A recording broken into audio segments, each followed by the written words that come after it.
Hello दोस्तों, आप देख रहे हैं SMB ब्रांड चैनल और आज हम लोग देखेंगे बहुपद का पहला भाग जो ऑब्जेक्टिव का होगा, जो बिहार बोर्ड के लिए काफ़ी महत्वपूर्ण होगा। और देखते हैं किस प्रकार क्वेश्चन बनेगा।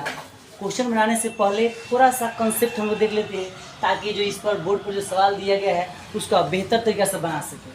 देखिए, आपको पता होगा कि बहुपद क्या होता है। तो ऐसी बीजगणितीय व्यंजक जिसके चर की घात क्या हो, पूर्ण संख्या हो, उससे हम लोग बहुपद बोलेंगे। यानी कहने का मतलब क्या है कि चर का घात अगर पूर्ण संख्या होगा तब भी वो क्या होगा, आपका बहुपद होगा। जब हम क्वेश्चन बनाएंगे इस बात को होता है डिटेल से जानकारी देंगे। और यहाँ पे देखिए कि जो आपका बहुपद होता है वो आपकी बुक में 3 प्रकार का ही पढ़ रहा है, ठीक है ना। जैसे देखिए, बहुपद आपका क्या है, रैखिक बहुपद, द्विघात बहुपद और त्रिघात बहुपद। यानी बहुपद 3 हो गया। और देखिए, रैखिक बहुपद का व्यापक रूप जो होता है ax + b होता है, ठीक। द्विघात बहुपद का व्यापक रूप जो होता है वो क्या होता है, ax² + bx + c होता है। और त्रिघात बहुपद का जो व्यापक रूप होता है ax³ + bx² + cx + d होता है, ठीक। अब देखिए, रैखिक बहुपद का जो घात होता है वो 1 होता है और द्विघात बहुपद जो घात होता है वो 2 होता है। त्रिघात बहुपद जो घात होता है वो 3 होता है। उसी प्रकार जैसे घात है उसी प्रकार का शून्यक भी होता है। देखिए, रैखिक बहुपद का शून्यक 1 हो गया, द्विघात बहुपद का शून्यक आपका 2 हो गया, त्रिघात बहुपद का शून्यक आपका 3 हो गया। तो आप हमेशा याद रखिएगा, इस बात को घुमा कर पूछता रहता है। जैसे मान लीजिए पूछ देगा कि एक घात वाले बहुपद क्या कहलाएंगे, तो आप याद रखिएगा कि एक घात वाले बहुपद आपका रैखिक बहुपद कहलाएंगे। आपसे पूछ सकता है कि 2 घात वाले बहुपद क्या कहलाएंगे, तो आप याद रखिएगा 2 घात वाले बहुपद आपका द्विघात बहुपद कहलाते हैं। अगर आपसे पूछे 3 घात वाले बहुपद क्या कहलाते हैं, तो आप बता दीजिएगा 3 घात का बहुपद क्या होता है, त्रिघात बहुपद होता है। उसी प्रकार आप याद रखिएगा कि रैखिक बहुपद का आपका शून्य कितना होता है, 1 होता है। द्विघात बहुपद शून्य 2 होता है, त्रिघात बहुपद शून्य 3 होता है। यानी ये चीज़ अगर आपको याद होगा, आपको दिमाग में फिट हो गया होगा कि इतना चीज़ आपको कोई दिक्कत देने वाला नहीं है। तो चलते हैं, पहला क्वेश्चन क्या कहता है उसके हिसाब से हम लोग बढ़ाएंगे उसको। देखिए, सबसे पहला क्वेश्चन आपसे बोला हुआ है कि निम्नलिखित में कौन बहुपद नहीं है। यानी यहाँ पे बहुपद नहीं है। तो आपको मैंने क्या बताया है कि बहुपद कौन कहलाता है, जिसका चर का घात पूर्ण संख्या हो। चर का घात क्या होना चाहिए, पूर्ण संख्या होना चाहिए। तो देखिए, सबसे ऊपर देखिए, यहाँ पे तो इसमें पूरा कि नहीं है, यानी बहुपद नहीं है की बात है ना। तो हम लोग नहीं वाला खोजेंगे। देखिए, ये तो बहुपद होगा। तो देखिए, x² है। तो देखिए, अब अचर में बात देखिए, अचर का पावर कुछ भी हो उससे कोई मतलब नहीं है, चर से यहाँ मतलब होता है। देखिए, तो चर का पावर 2 है। तो आप जानते हैं पूर्ण संख्या क्या होता है। देखिए, पूर्ण संख्या आपका क्या होता है, देखिए 0 1 2 3 4 ये सब क्या है, पूर्ण संख्या है। तो 0 1 2 3 4 अगर चर के घात आ जाता है तो आप समझिएगा कि वो आपका बहुपद है, ठीक है। देखिए, अब इसके अलावा और दूसरा कोई संख्या आ जाता है, जैसे मान लीजिए कि रूट में उसकी पावर आ गया, रूट वाला हो जाए या 2/3 वाला हो जाए, चाहे 1/5, इस प्रकार के जब आ जाए तो आप जानिए कि बहुपद नहीं है। आपको बस इतना ही याद रखना है कि बहुपद कौन होगा, तो बहुपद वो होगा जिसके चर का घात, अचर का नहीं, चर का घात क्या होना चाहिए, 0 1 2 3 4 अर्थात पूर्ण संख्या होना चाहिए। तो वही हम क्या करेंगे, यहाँ पे देखेंगे कि आपको पूर्ण संख्या में 0 1 2 3 आपका होना चाहिए, ठीक है ना। क्या क्या, तो 0 1 2 3 4 अनंत तक जा सकते हैं। तो देखिए, यहाँ पे देखिए चर घात 2 है, इसका मतलब तो बहुपद है, इससे कोई मतलब नहीं है। यहाँ पे देखिए आपका चर घात यहाँ पे 1 छिपा हुआ है, इसका मतलब ये भी इसमें आ रहा है, इसका मतलब ये भी बहुपद है। लेकिन यहाँ पे आप विचार कीजिए, ये तो ठीक है, लेकिन यहाँ पे देखिए x का पावर कितना हो गया, 1/2, अर्थात देखिए इसमें 1/2 कहीं है, नहीं है। इसलिए क्या है, ये आपका पूर्ण संख्या, ये आपका क्या नहीं है, आपका बहुपद नहीं है। तो ये ऑप्शन सी क्या होगा, एकदम करेक्ट होगा। इसलिए आप हमेशा याद रखिएगा। और जो चौथा ऑप्शन है इसमें भी क्या है, देखिए यहाँ पर 1 पावर में छिपा हुआ है, इसका मतलब है ये भी बहुपद है। और दूसरा क्वेश्चन फिर देखिए इसी प्रकार का है कि निम्न में कौन बहुपद है, अब की बहुपद खोजना है, ठीक है ना। देखिए यहाँ पे क्या है हुआ कि x² + 5x + 4, देखिए रूट के अंदर आ गया। देखिए, तो रूट के अंदर का मतलब क्या, देखिए रूट अंडर x का मतलब क्या होता है, देखिए जब ये रूट चढ़ता है ना पावर में तो 1/2 हो जाता है, यानी पावर में 1/2 बदल जाता है। इसका मतलब क्या है, इसमें ये नहीं है, पूर्ण संख्या में नहीं ना है, इसलिए क्या है, ये भी आपका क्या है, बहुपद नहीं है। और इसको देखिए तो इसके पावर में देखिए 1/3 है, तो अब आगे चेक करने की कोई आवश्यकता नहीं है। 3/2 है, इसका मतलब क्या, ये भी बहुपद आपका नहीं है। यहाँ पर देखिए तो बिल्कुल आपको दिख रहा है रूट अंडर x है, इसका मतलब यहाँ पर आपको बताया रूट अंडर x वाला आपका होबे नहीं करेगा, इसलिए रूट अंडर x है तो ये भी आपका बहुपद नहीं होगा। अब यहाँ पे विचार कीजिए कि देखिए ये अंक पे है यानी संख्या पे आपका क्या रूट अंडर 3 है, 3 रूट अंडर 3 रूट अंडर 3, अब बाहर में x है, इसलिए इस पर तो आपका घात आपका 1 हो सकता है, ठीक है ना।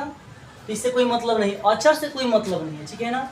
आपको देखना है कि कहीं चर पे तो चर का घात पूर्ण संख्या होना चाहिए। तो यहाँ पे 1 हो गया, देखिए यहाँ पर भी वही है, यहाँ पर अगर 1 जोड़िएगा, देखिए यहाँ पे 1 हो जाएगा ना, 1 या घात, इसका मतलब क्या है, यही आपका ऑप्शन डी क्या होगा, बहुपद होगा, क्योंकि इसका ही क्या है, आपका जो पूर्ण संख्या इसका घात है, चर का घात कितना है, पूर्ण संख्या, तो आपका ऑप्शन डी करेक्ट होगा। उसी प्रकार यहाँ देखिए निम्न में कौन बहुपद नहीं है, फिर आपको नहीं के लिए बोले कौन नहीं है, तो आप देखिए यहाँ पे आपके पास ये 2 - x², यानी देखिए x की पावर 2 है, इसका मतलब पूर्ण संख्या, इसका मतलब ये तो बहुपद है।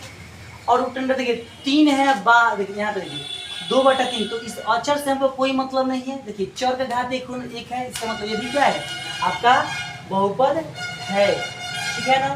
लेकिन यहाँ पर देखिए x का क्यू है, तो देखिए x का क्यू है तो x क्या है, x की पावर 3 है, तो 3 भी क्या है, पूर्ण संख्या है, इसलिए ये भी आपका क्या है, आपका पूर्ण संख्या है। अब ये मत सोचिए सर यहाँ पर तो x केवल x की एक ही पद में, तो बहुपद एक पदी भी होता है, द्विपदी त्रिपदी पद के हिसाब से होता है, ठीक है ना। तो यहाँ पे एक पद है लेकिन ये भी बहुपद है, ठीक है ना, तो ये भी बहुपद है। लेकिन यहाँ पे देखिए ये वाला बहुपद नहीं, देखिए क्योंकि आप जानते हैं इसको अगर हम पावर में 1 डाल दे बहुआ, ये जब ऊपर जाता है ना तब पावर में माइनस में हो जाता है, x + 1 और इसका पावर क्या होगा, -1। जब ये -1 आप देखिए -1 जब यहाँ पे टूटेगा ना तो x के पावर -1 हो जाएगा, अब +1 के पावर -1, तब देखिए यहाँ x के पावर जो -1 होगा इसमें है कहीं नहीं है, इसका मतलब यहाँ तो माइनस आ गया, इसका मतलब क्या है, ये पूर्ण संख्या नहीं है, तो ये भी आपका बहुपद नहीं, इसलिए ऑप्शन क्या होगा, डी एकदम बिल्कुल करेक्ट होगा, इसलिए आप याद रखिए, ठीक। अब ये 3 चीज आप जान गए कि भाई कि बहुपद कौन होता है कौन नहीं होता। बहुपद कौन होता है, जिसका घात पूर्ण संख्या हो वो बहुपद होता है, जिसका घात पूर्ण संख्या नहीं होता है वो बहुपद नहीं होता है। अब चलिए आगे के कॉन्सेप्ट बहुत ही सिंपल है, देखिए एक घात बहुपद की एक द्विघात बहुपद की घात होती है, तो अभी आपको बताए हैं द्विघात बहुपद की घात कितना होता है, तो 2 होता है, तो सीधे देखेंगे। अब देखिए यहाँ पे आप घबराइएगा सर, यहाँ पे प्लस है यहाँ पे माइनस है, तो ये प्लस माइनस से मतलब नहीं है, आप देखिए माइनस को मत मारिएगा, देखिए आप प्लस ही देखिए 2 कहिए, यहाँ +2 कहिए, बात तो सेम होता है, इसलिए ऑप्शन इसका डी क्या होगा, करेक्ट होगा। अब देखिए बहुपद y² - 6y + 8 का घात, हमेशा ये घात का जब भी बात है ना, एक बात हमेशा याद रखिएगा, बहुपद के चर की सबसे बड़ी घात को हम उस बहुपद का घात कहते हैं। देखिए तो चर का सबसे बड़ी घात, देखिए तो यहाँ पर तो 1 छिपा हुआ है, देखिए इसमें चर का y चर है ना, और सबसे ज़्यादा किस पर घात है, देखिए यहाँ पे y पर यही ज़्यादा है, इसका मतलब घात इसका क्या होगा, 2 होगा। यानी बहुपद को चेक कीजिएगा, और जिसका पावर सबसे अधिक हो, जिसका घात अधिक होगा वही घात इस बहुपद का क्या होगा, घात होगा। देखिए सबसे बड़ा 2 है, इसलिए क्या है, ऑप्शन बी एकदम करेक्ट होगा। और देखिए इसमें भी वही बात पूछा है कि बताइए इसमें क्या है, देखिए तो सबसे पहले देखिए यहाँ पे 2 है, यहाँ पे 3, तो बड़ा तो यही ना हुआ, तो आपका ऑप्शन सी क्या होगा, करेक्ट होगा, क्योंकि इसका y घात क्या है, 3 है, तो 3 आपका क्या हो जाएगा, घात इस बहुपद का घात हो, ठीक है ना। आगे देखते हैं, यहाँ पे दिया गया है कि द्विघात बहुपद के शून्य की संख्या होती है। आपको बताते अभी बताए हैं कि द्विघात बहुपद का शून्य क्या होता है, 2, जितना घात उतना ही शून्य, इसलिए देखिए द्विघात देखते द्वि देखिए और 2 को मारिए, रैखिक देखिए 1 को मारिए, त्रि को देखिए 3 को मारिए, ठीक है ना। तो यहाँ पे देखिए द्विघात बहुपद के शून्य की संख्या कितनी है, वो है, तो आप मारिए 2, ठीक। अब यहाँ पे देखिए आपको बताया गया है कि इनमें से कौन रैखिक बहुपद है, तो आपको मैंने बताया है कि रैखिक बहुपद देखिए व्यापक रूप ये है, ठीक, और इसका घात एक होता है, तो हम इस दोनों से पहचान सकते। देखिए यहाँ पे आप देखिए पहले ही ऑप्शन में दे दिया, देखिए यहाँ पे इसका घात अधिकतम कितना है, 1 है, देखिए इसके बाद तो कहीं घात नहीं, इससे छिपा है, किसका मतलब है, रैखिक बहुपद यही है। देखिए यहाँ पे इसका घात कितना है, 1, फिर आपको बताया रैखिक बहुपद का जो घात होता है 1 होता है, इसका मतलब क्या है, इसमें आपका रैखिक बहुपद यही होगा। अब ये नहीं होगा क्योंकि देखिए एक तो पहले ये बहुपद नहीं, क्यों, तो देखिए x² है, देखिए 1/1 से ऊपर जाएगा तो माइनस हो जाएगा, यानी 1/1 से इसको ऊपर भेजिएगा तो -1 हो जाएगा, ये तो बहुपदे नहीं है, ठीक है ना। ये वाला बहुपद है तो त्रिघात है, इसका घात कितना है, अधिकतम घात 3 है, इसलिए इसका क्या ये त्रिघात है। और चौथा में तो नहीं दिया। इसका मतलब क्या है हमारा, ये जो ऑप्शन है बिल्कुल करेक्ट होगा। अब देखिए आपका 9 नंबर जो क्वेश्चन है, इसमें आपको बोल रहा है क्या कि घात एक वाला बहुपद कहलाता है।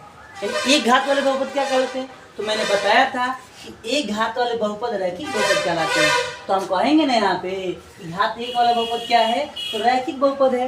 यही तो पूछता है, 2 घात वाला तो हम द्विघात कह देते, 3 घात वाला त्रिघात कह देते। उसी प्रकार देखिए यहाँ पे कुछ बात बताया गया है, त्रिघात बहुपद का व्यापक रूप आपने 3 व्यापक रूप बताए हैं। तो त्रिघात बहुपद आपको सीधे दिख रहा है ना, ax³ + bx² + cx + d। तो आपका ऑप्शन कहाँ ये वाला है, देखिए ax³ + bx² + cx + d, option C एकदम बिल्कुल करेक्ट होगा। उसी प्रकार आपको पता होना चाहिए, तो देखिए बहुपद का घात होता है, देखिए परिभाषा मैंने बताया था कि बहुपद का घात क्या होता है। देखिए बहुपद का घात वही होता है क्या, तो पूर्ण संख्या, अभी आपको बताए हैं, याद रखिएगा बहुपद का घात हमेशा क्या होता है, पूर्ण संख्या होता है। ठीक, ये जो अभी मैंने आपको क्वेश्चन बताए हैं बिहार बोर्ड में बार बार पूछता रहता है, इस पर विशेष ध्यान दीजिएगा। कल हम लोग और भी क्वेश्चन आपके सामने लाएंगे और बेहतर 2024 के लिए तैयारी करेंगे। Thank you, have a nice day.